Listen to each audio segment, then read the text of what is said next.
എൻ്റെ കൃഷി അനുഭവങ്ങൾ നിങ്ങളുമായി പങ്കുവയ്ക്കുകയാണ്. ഇത് പാവലാണ്. പാവലിൻ്റെ പന്തലാണ്. GE പൈപ്പ് കൊണ്ടാണ് പന്തൽ നിർമ്മിച്ചിരിക്കുന്നത്. പാവൽ കൃഷിക്ക് നല്ല ബലമുള്ളൊരു പന്തൽ അത്യാവശ്യമാണ്. GE പൈപ്പ് ആയതുകൊണ്ടൊരു 10 വർഷം ഇത് ഉപയോഗിക്കാൻ കഴിയും എന്നാണ് പറയുന്നത്.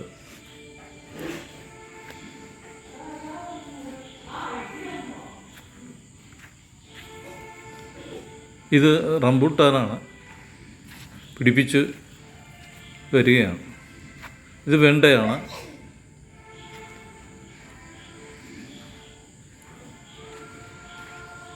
വെണ്ടയുടെ ഇടയ്ക്ക് ചെണ്ടുമല്ലി വെച്ചിട്ടുണ്ട്. അത് കാണുന്നത് അതാണ്. എല്ലാ കൃഷിയും മൾച്ചിങ് ഷീറ്റ് വിരിച്ച് ാണ് ചെയ്തിരിക്കുന്നത്. മൾച്ചിങ് ഷീറ്റ് വിരിച്ചിട്ടുള്ളത് കൊണ്ട് കളകൾ പിടിക്കുന്നത് കുറയും, ഉണ്ടാകില്ല. കളകൾ പറിച്ചു കളയേണ്ട വലിയൊരു ജോലി ലാഭിക്കും. ഈ മൾച്ചിങ് ഷീറ്റിൻ്റെ താഴെ കൂടി ഡ്രിപ്പ് ഇറിഗേഷൻ്റെ പൈപ്പ് പോകുന്നുണ്ട്. അപ്പോൾ വെള്ളം എല്ലാ ചെടികളുടെയും ചൂട്ടിൽ എത്തിക്കും. മോട്ടർ ഓൺ ചെയ്താൽ മതി. 10 മിനിറ്റ് മോട്ടർ ഓൺ ചെയ്താൽ എല്ലാ ചെടികളിലും ചൂട്ടിൽ വെള്ളം എത്തും. ഇത് മുളകാണ്. മുളക് വലുതായി വരുന്നതേ ഉള്ളൂ. ചിലതിലൊക്കെ പൂവുണ്ട്.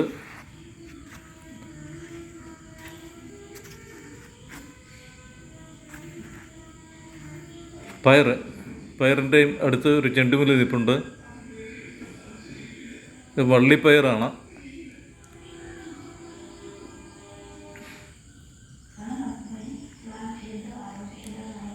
ആദ്യമായിട്ടൊരു പൂ പയറിൽ വന്നിട്ടുണ്ട്. കായൊന്നും ആയിട്ടില്ല.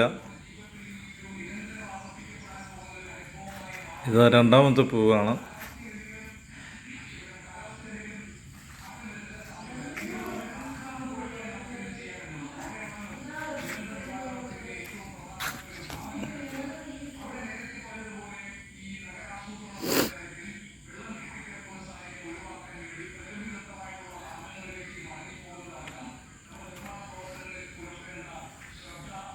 ചീരയാണിത്.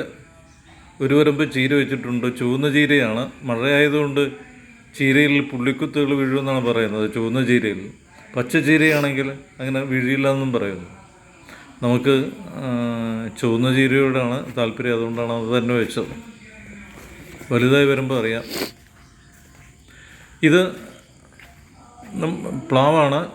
നമ്മളെ വിയറ്റ്നാം ഏർലി പ്ലാവ്. വിയറ്റ്നാം ഏർലി പ്ലാവാണ്. 1.5 വർഷം കൊണ്ട് കാ വരും എന്നാണ് പറയുന്നത്.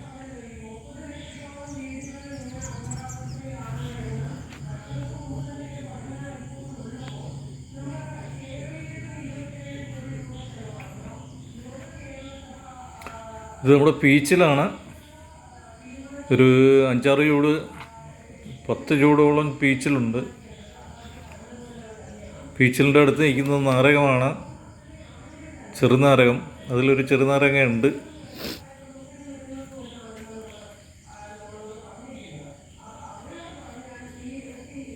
മുരിങ്ങയാണ് അടുത്ത് നിൽക്കുന്നത്.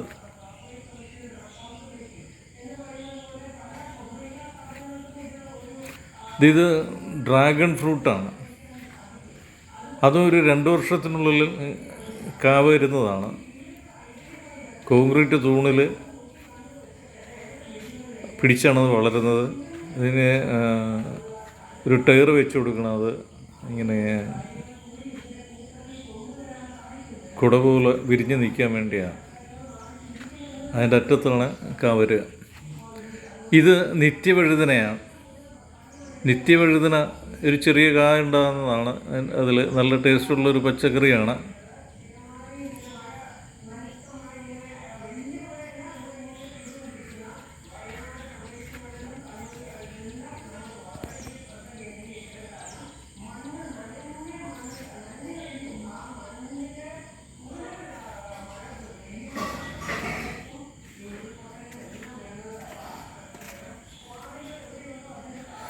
ഒരു വാഴ കുലച്ചിട്ടുണ്ട്.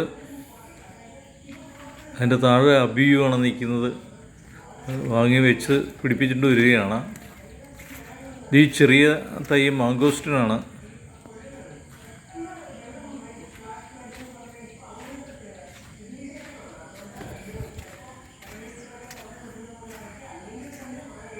ഇത് വഴുതനയാണ്, സാദാ വഴുതന, പിങ്ക് കളറിലെ. എൻ്റെ ഇടയ്ക്ക് വെള്ള കളറിലെ വഴുതന അതിൻ്റെ ഇടയ്ക്കുണ്ട്. കായ ഉണ്ടായിട്ടുണ്ട്. കാ കൂടുതലുണ്ടായിരുന്നത് വിളവെടുത്തതിന് ശേഷം നിൽക്കുന്ന കായാണിത്. ഇവിടെ ഒരു വെള്ള വഴുതന മണ്ണിലുണ്ട്. ഇത് കാണാമല്ലോ.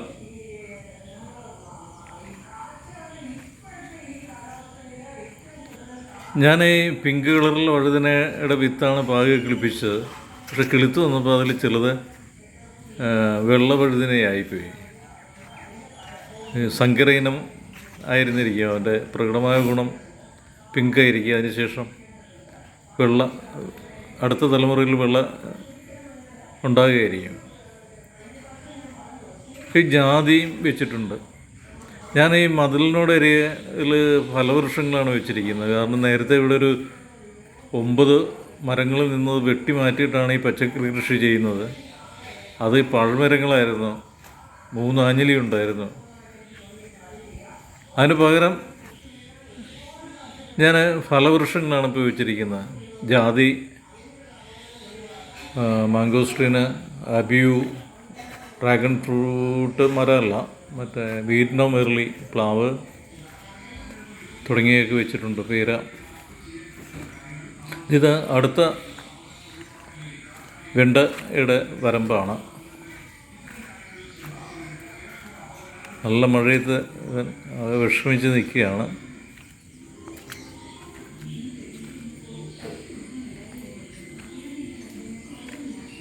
എൻ്റെ വീടിൻ്റെ കിഴക്കേ അരികിലാണ് ഈ കൃഷിസ്ഥലം.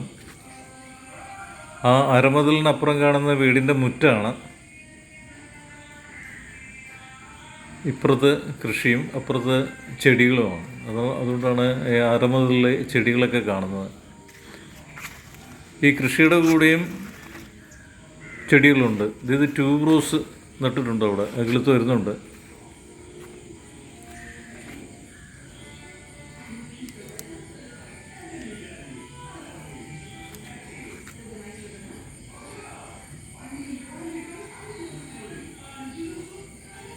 ഇത് ഈ വളയം കാണുന്നത് ഒരു സാൻഡ് പേപ്പർ വൈൻ എന്ന് പറഞ്ഞൊരു ചെടി അതിൽ പിടിപ്പിച്ചിട്ടിരിക്കുകയാണ്, പടർന്നിട്ടിരിക്കുകയാണ്. അത് നല്ല പൂവാണ്, വയലറ്റ് നിറത്തിലുള്ള പൂവാണ്.